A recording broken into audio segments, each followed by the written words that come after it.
পৃথিবী সর্বনাশের জন্য যারা দায়ী তারা আমরা সবাই এখানে হাজির। আমরা আসামি।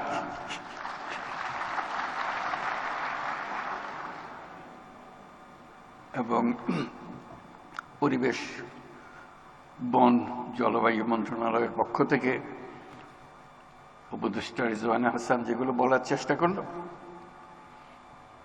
যে কত ভীষণ রকম আমরা অপরাধী। আমাদের পুরনো কবিরা বলে গেছেন, সাগরের সব পানি যদি কালি হতো, বনের সব গাছ যদি কলম হতো, তাহলে এই অপরাধের বর্ণনা শেষ করা যেত না। এত অপরাধ আমরা করে যাচ্ছি প্রতিদিন। রিজওয়ানা হাসান তার কিছুটা করুণভাবে তুলে ধরল তার প্রচেষ্টার কথা। এই বিশাল যজ্ঞের মধ্যে মন্ত্রণালয়ের প্রচেষ্টা, মন্ত্রণালয়ের উপদেষ্টা এবং তার যত সহকর্মী আছে তাদের জন্য আমরা হাততালি দিই একটা তার প্রচেষ্টা চালিয়ে যাওয়ার।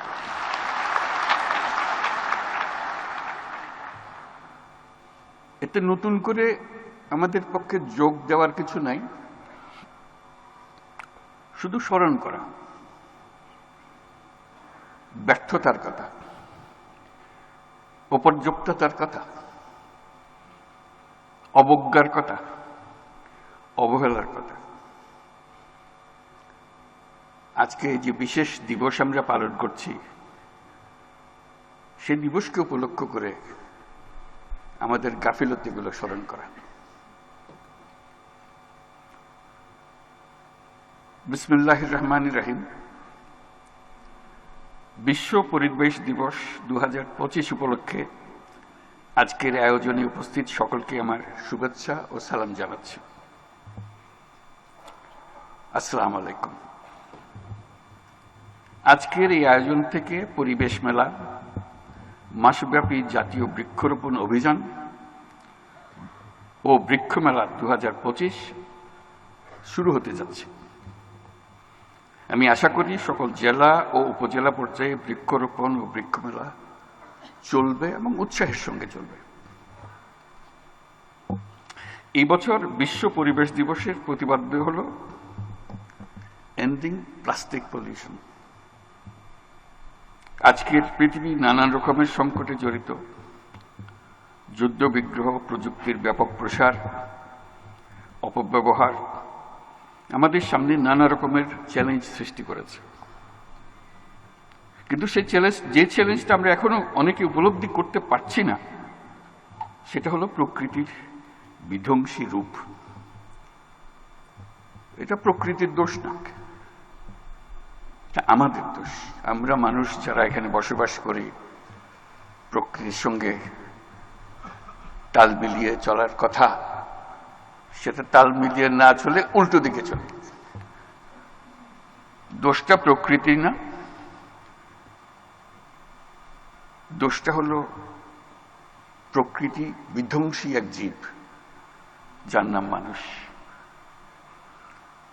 আমাদের সামনে দৈত্যাকারে হাজির হওয়ার প্রস্তুতি নিচ্ছে জলবায়ু সংকট। আমি প্রস্তুতি নিচ্ছে বলবো না, বলবো যে কাজ শুরু করে দিয়েছে।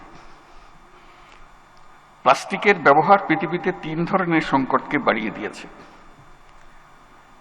জলবায়ুগত সংকট, প্রকৃতিগত সংকট, জীববৈচিত্র্যের ক্ষতি। এটা শুধু প্লাস্টিকের জন্য, আরো বহু জিনিস আছে। প্লাস্টিক এমন জিনিসে দাঁড়িয়ে গেছে যে ক্রমাগত হুঙ্কার দিচ্ছে, হয় আমরা থাকবো না হয় তোমরা থাকবে। দুজন একসঙ্গে থাকতে পারবে না, এর জায়গা নেই। এবং তাদের জয়যাত্রা অব্যাহত রয়েছে। তারা দাঁড়িয়ে দাঁড়িয়ে খিলখিল করে হাসি আমাদের অসহায়ত্ব দেখে, আমাদের উদ্যোগের অভাব দেখে। যে আমরা সব জয় করে নিলাম, তোমরা কিছুই করতে পারতেছ না। সেই অসহায় অবস্থা থেকে আজকে আমরা এই 2025 সালের এই দিবস উদযাপন করছি। প্লাস্টিক ব্যবস্থাপনা ঠিকঠাক না থাকায় পৃথিবীর জলাশয়গুলো পলিথিন আর প্লাস্টিকে ছেয়ে গেছে। জীববৈচিত্র্য ধ্বংসের মুখে পড়ছে। কেন? আমাদের কি শক্তি নাই বলে? তা না, আমরা পাত্তা দিচ্ছি না বলে। আমাদের কোনো গরজ না, চলছি তো, ঠিকই তো আছে। এই করতে করতেই আমাদের শেষ। এই দিবস পালনের মাধ্যমে যদি কিছুটা সজাগতা আমাদের কাছে আসে, নতুন দৃষ্টিভঙ্গি, নতুন কর্মোদ্যোগ আসে, তাহলে হয়তো একটা সম্ভাবনা সৃষ্টি হতে পারে। এখনো হয়নি। এখন আমরা অবলুপ্তির পথে, রক্ষা করার কোনো উপায় নাই। এই এমন এক জিনিস প্লাস্টিক, যার জন্ম আছে, মৃত্যু নাই। এই হলো তার বৈশিষ্ট্য। পৃথিবীর সবকিছুর মৃত্যু আছে, তার মৃত্যু নাই। এসব ক্রমাগত বাড়ে, তো ফলে সবকিছু সে জয় করে ফেলবে। আজকে যে আমরা মাইক্রোপ্লাস্টিকের কথা বলছি, এটা তো মাত্র শুরু। হেন জিনিস থাকবে না, তার বিচরণের বাইরে থাকবে। আমরা দিবস উদযাপন করে ঘরে ফিরে যাব, যথারীতি আগের মতো প্লাস্টিক ব্যবহার করব। এ সামান্য একটা জিনিস, এমন কি ক্ষতি করতে পারে আমাদেরকে? আমরা করতেই থাকবো। মন্ত্রণালয় বলছে প্লাস্টিক বোতল রাখা যাবে না, আমরা হাসাহাসি করব। কাজ নেই তো, একটা প্লাস্টিক বোতলের পেছনে লাগছিল না। এভাবে প্লাস্টিক অগ্রসর হবে। আমরা যদি আমাদের লাইফস্টাইল পরিবর্তন না করি, এই যুদ্ধে সামগ্রিকভাবে মানুষের পরাজয় অবধারিত। এর থেকে মুক্তি নাই। কিভাবে আমরা জীবন যাপন করব, তার মধ্যে এটা লিখিত হয়ে গেছে ফলাফল। প্লাস্টিকও আমরা ছাড়ব না, ধ্বংস আমাদেরকে ছাড়বে না। এই পথ থেকে আমরা কিভাবে বের হব, সেটাই হলো এখন আজকের দিনের বিবেচ্য আলোচ্য বিষয়। বিশ্বে প্লাস্টিক বর্জ্য ব্যবস্থাপনায় বাংলাদেশের অবস্থান 9ম। এতে খুশি হব নাকি নারাজ হব বুঝতে পারছি না। মানে কারো কোনো অবস্থান থাকবেই বা কেন এটার মধ্যে? এই জিনিসের জন্য আমরা কেন আত্মাহুতি দেব? পরিষ্কার আমরা সুইসাইডাল পথে আছি, আত্মাহুতির পথে আছি। এবং সেটা শুধু একদিনে বসে আনুষ্ঠানিকভাবে সবাই বসে আলাপ করে বাড়ি ফিরে যাব, যথারীতি আবার আমাদের জীবন চলতে থাকবে ধ্বংসের পথে। আমাদের দেশেই নদী, নালা, খাল, বিল, কৃষি জমি, গ্রাম ও নগরের আনাচে কানাচে পলিথিন আর প্লাস্টিকের ছড়াছড়ি আমরা সবাই জানি।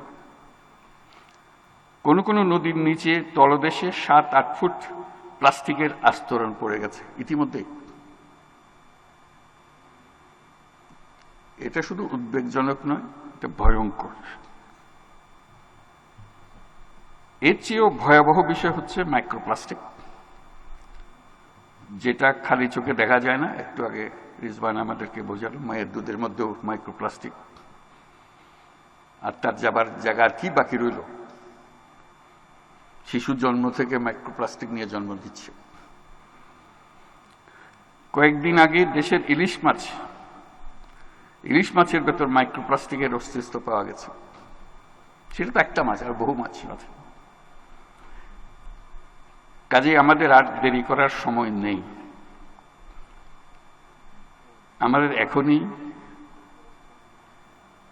জেগে উঠতে হবে যে এই সমস্যার সমাধান না হলে আমাদের অস্তিত্ব নাই।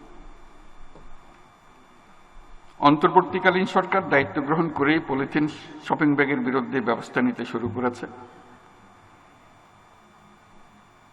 প্লাস্টিকের বহু রূপ, তার মধ্যে একটা রূপ হলো পানির বোতল। আমাদের মন্ত্রণালয় এটাকে একটা সিম্বল হিসেবে, তার বিরুদ্ধে প্রতিরোধ গড়ে তোলার সিম্বল হিসেবে এই আন্দোলনটা শুরু করেছে। হাসাহাসি হয়েছে, কিন্তু মানুষ অন্তত আলোচনায় আনতে বাধ্য হয়েছে কি হবে এটা দিয়ে। ভালো বিষয় হচ্ছে আমার কাছে যেটা আশান্বিত করে আমাকে, যারা বয়সের যত তরুণ তারা তত সিরিয়াসলি বিষয়টাকে দেখে। আমরা যারা বয়স্ক হয়ে গেছি আমাদের কোনো গ্রাহ্য হয় না। তরুণরা চিন্তা করছে, আমরা আশা করি আরো বেশি চিন্তা করবে। এই পৃথিবীতে তাদের বেঁচে থাকতে হলে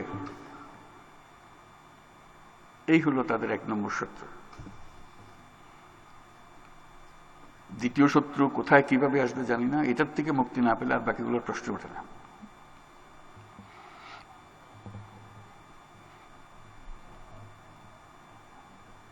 প্লাস্টিক দূষণ কমিয়ে আনার অন্যতম উপায় হলো যতটা সম্ভব এটা বর্জন করা। বর্জনটা তো লাগবে জন্ম লাভ করার পরে। আমার তো ধারণা তো গোড়াতে যেতে হবে, তার উৎপাদনই বন্ধ করা। বর্জন তো একজন উৎপাদন করে ফেলেছে, তারপর বলছে সেটা বর্জন করো, এই দুজনে লেগে গেল। গোড়াতে যদি আমরা উৎপাদনটাই বন্ধ করতে পারি তাহলে আর বর্জনের প্রশ্ন আমাদের আর থাকে না, আমাদের সমস্যার মধ্যে আমরা পড়ি না। এবং উৎপাদন বন্ধ করলে যে দুনিয়া অচল হয়ে যাবে তাও না, কষ্ট হবে। এটা সহজ জিনিস মনে হচ্ছিল, এটা সহজ থেকে কঠিন হবে। পলিথিন বেশি দিন আগের জিনিস না, মাত্র সেদিনের জিনিস। আমাদের বয়সে পলিথিনের জন্ম, এর আগে ছিল না পৃথিবীতে। কিন্তু পলিথিন ছাড়া পৃথিবী অচল এই কথা বলার কোনো সাধ্য নাই। লক্ষ লক্ষ বছর ধরে পৃথিবী চলেছে, মানুষের পরিবর্তন হয়েছে, ইতিহাসের পরিবর্তন হয়েছে, অর্থনীতির পরিবর্তন হয়েছে, প্লাস্টিক দরকার হয়। হঠাৎ এসে সে বিশ্ব জয় করে বসে গেল এবং আমরা এরকম এডিক্টেড হয়ে গেলাম এটাতে, চোখ খুলে কিছু তাকাতে পারছি না। সেটাই হলো বিপদ। আমি দেশের সকল নাগরিকের প্রতি ওয়ান টাইম প্লাস্টিক পণ্য ব্যবহার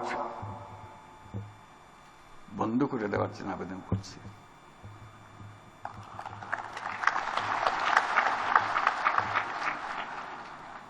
আমরা একটা পদ্ধতি তরুণদের জন্য শুরু করেছিলাম, সেটা বলতে পারি জিরো ওয়েস্ট এর পদ্ধতি হিসেবে। সপ্তাহে যদি 7 দিনের মধ্যে 7 দিনই প্লাস্টিক ব্যবহার করি, আমার প্রথম কমিটমেন্ট হলো নিজের কাছে,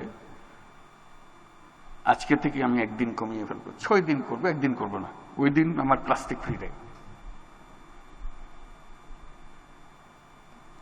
তরুণরা এটা সহজে বোঝে যে একটা দিন আমি পারি। তো একটা দিনে যদি তুমি পারো এস্টাবলিশ করতে পারো, ওই একটা দিন শনিবার আমি প্লাস্টিক ব্যবহার করি না, কোনো রকমের প্লাস্টিক ব্যবহার করি না, তাহলে চেষ্টা করো শনি আর রবি 2 দিন করতে পারো কিনা। ক্রমে ক্রমে 7 দিনে যাওয়া, স্টেপ বাই স্টেপ যদি অভ্যস্ত হও, সতর্ক হও, তাহলে হয়তো হয়ে যেতে পারে। কিন্তু সিদ্ধান্তটা লাগবে। সিদ্ধান্ত ছাড়া ওই পথ কঠিন পথ।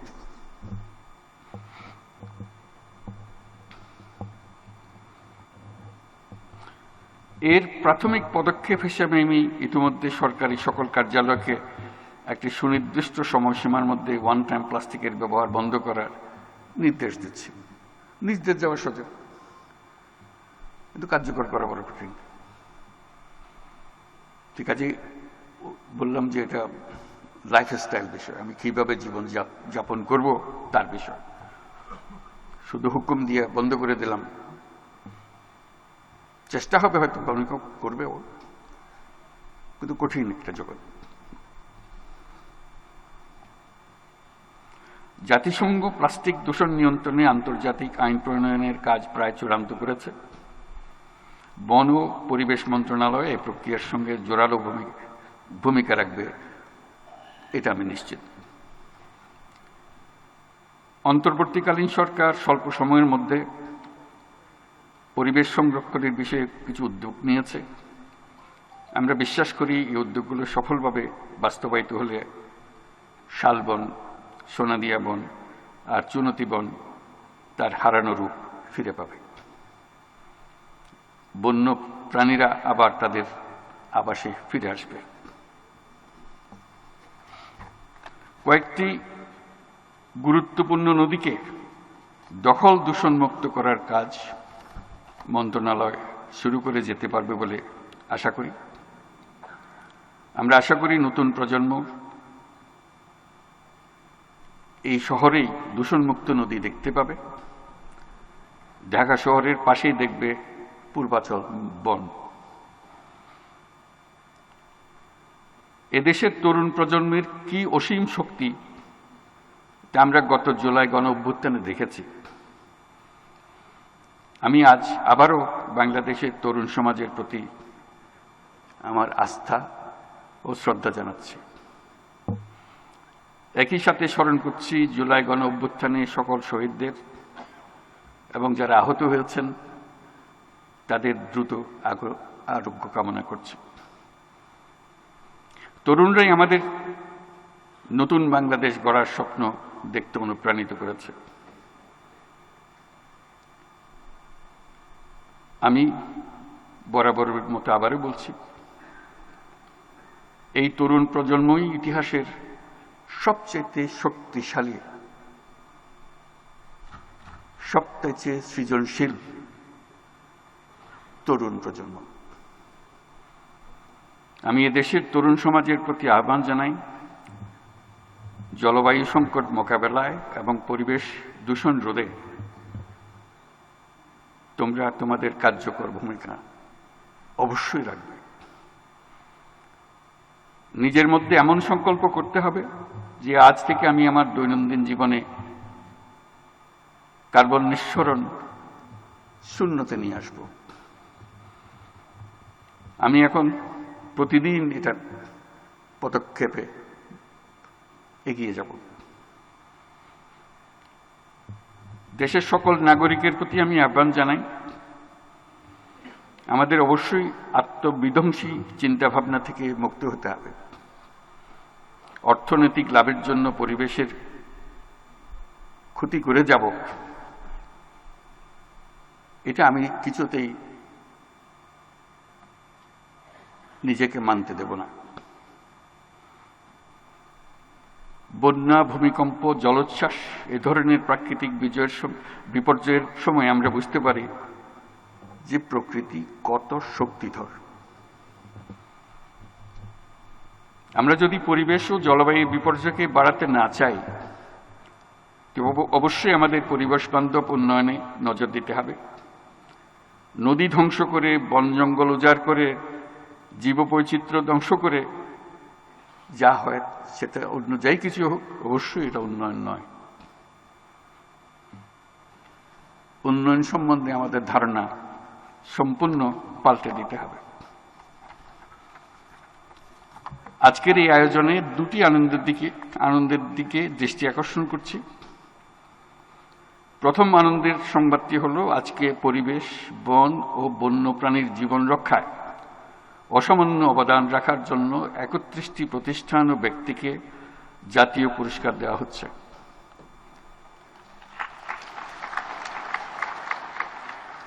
আমি তাদেরকে অভিনন্দন জানাচ্ছি। আমরা সবাই মিলে আবার হাততালি দিয়ে, জোরে হাততালি দিয়ে অভিনন্দন জানাচ্ছি।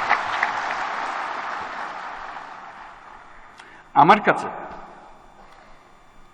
তারা প্রাতঃস্মরণীয় ব্যক্তিত্ব।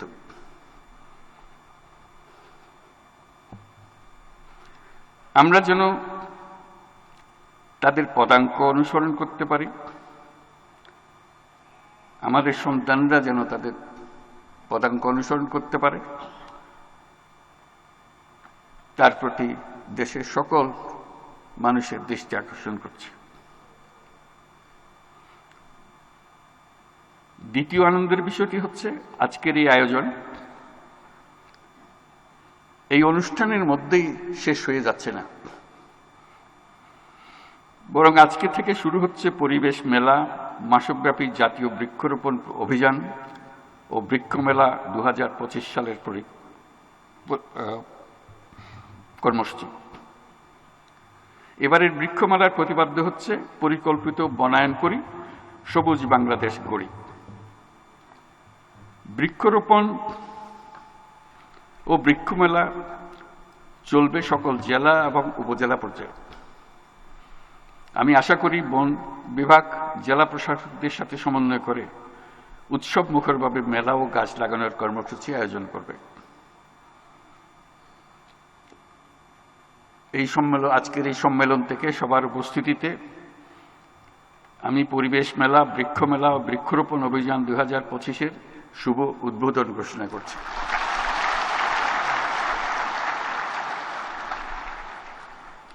পরিবেশের দায়িত্ব সরকারের উপরে তুলে দিয়ে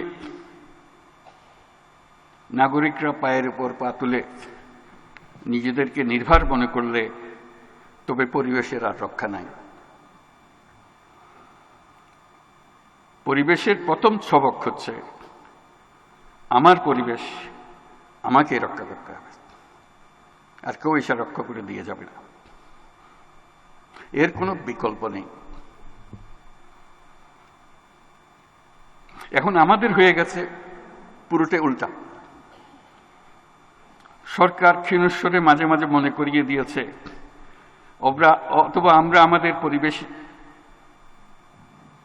সরকার মাঝে মাঝে ক্ষীণস্বরে আমাদের মনে করিয়ে দিচ্ছে যে আমরা আমাদের পরিবেশ ধ্বংস করে ফেলছি। সাবধান হন, নাগরিকরা মনে করে যাচ্ছে পরিবেশটা একটা শৌখিন ব্যাপার। বিদেশিদের তাগিদে সরকারকে মাঝে মাঝে এটা নিয়ে সভা সমিতি করতেই হয়। আমরা আসল ব্যাপারটাই হারিয়ে ফেলি। আমাদের দৈনন্দিন জীবনে প্রতি মুহূর্তে মনে রাখতে হবে জীবন বাঁচাতে হলে পরিবেশ বাঁচাতে হবে, এর কোনো বিকল্প নেই। আমি কোনো রকমে অসুখ বিসুখ নিয়ে জীবন কাটাতে পারলেও আমার সন্তানরা বেঁচে থাকতে পারবে না, কারণ আমি তাদের বেঁচে থাকার মূল অবলম্বনটি ধ্বংস করে দিয়েছি।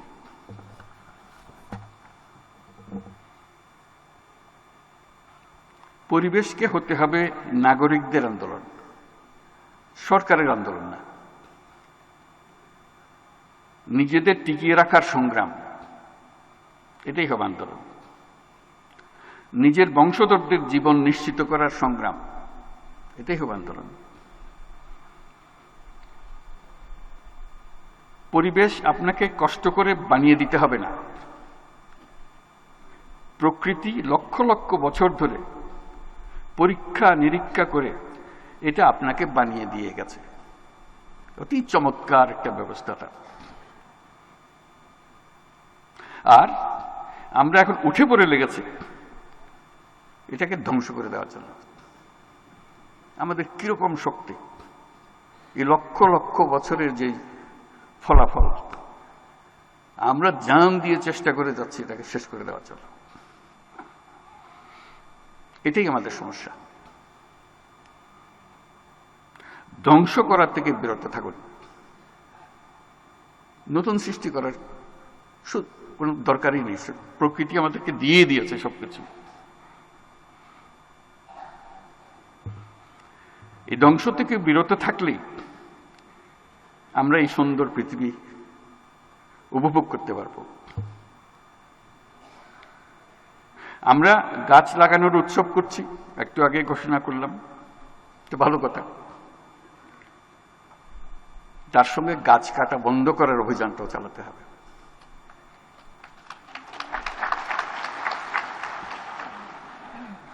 গাছ কাটা এটা উৎসবের বেশি হয়ে গেছে। একটা গাছ তৈরি হয়ে আসতে কি একটা প্রক্রিয়ার মাধ্যমে বছরের পর তৈরি হতে হয়েছে। আমরা মুহূর্তের একটা সিদ্ধান্তে এটাকে কেটে ফেলছি অবলীলাক্রমে। এটা কেন এখানে হয়েছিল, তার কি প্রতিদান আমরা পেয়েছি, কিছুই চিন্তা ভাবনা নেই, মনে হয়েছে কেটে ফেলেছি। প্লাস্টিক পরিবেশের বিষ।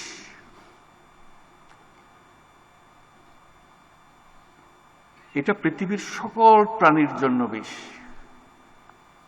শুধু মানুষের জন্য না। ঘটনাটি ধীরে ধীরে হচ্ছে বলে আমরা গা করছি না। পৃথিবীতে মানুষ বাড়ছে, বাংলাদেশেও মানুষ বাড়ছে, তার সঙ্গে জনপ্রতি প্লাস্টিক বিষের পরিমাণও বাড়ছে। আমরা কখন আর সচেতন হব? আজকের এই দিনে আমরা মনে মনে ঠিক করি, আসুন আমরা বিষয়টি নিষ্পত্তি করে ফেলি। এই বিষের থেকে আমরা নিজেদেরকে মুক্ত করি।